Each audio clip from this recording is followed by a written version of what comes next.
Sasane colony परिसरात वर्चस्व निर्माण करण्यासाठी विशाल मांगोरे आणि त्याच्या साथीदारांनी सचिन पोद्दार याच्या घरावर सशस्त्र हल्ला केला।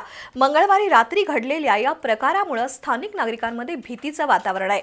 या प्रकरणी जुना राजवाडा पोलिसांनी विशाल मांगोरेला अटक केली आहे। त्याला पोलिसी खाक्या दाखवण्यात आलाय। कोल्हापुरातील ITIच्या मागील बाजूस असलेल्या सासने कॉलनीत वर्चस्व वादातून विशाल मांगोरे या तरुणानं गेल्या 2 वर्षात प्रचंड दहशत निर्माण केली आहे। पोलिसांनी त्याच्यावर यापूर्वी कारवाई करूनही त्याची गुंडगिरी थांबलेली नाही।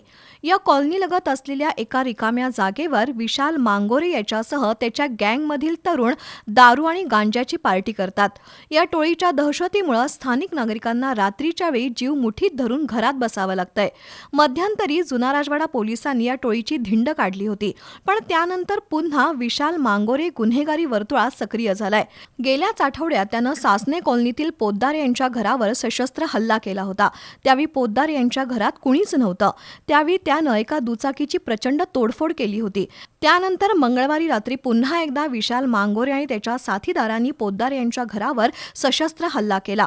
त्यामुळे या कॉलनीत प्रचंड घबराट निर्माण झाली आहे। जुना राजवाडा पोलीस ठाण्याच्या गुन्हे शोध पथकातील हवालदार प्रशांत घोलप, सागर डोंगरे, प्रशांत पांडव, अमर पाटील, प्रवीण सावंत, मोहन लगारे यांनी रात्री उशिरापर्यंत शोध घेऊन गुंड विशाल मांगोरेला अटक केली।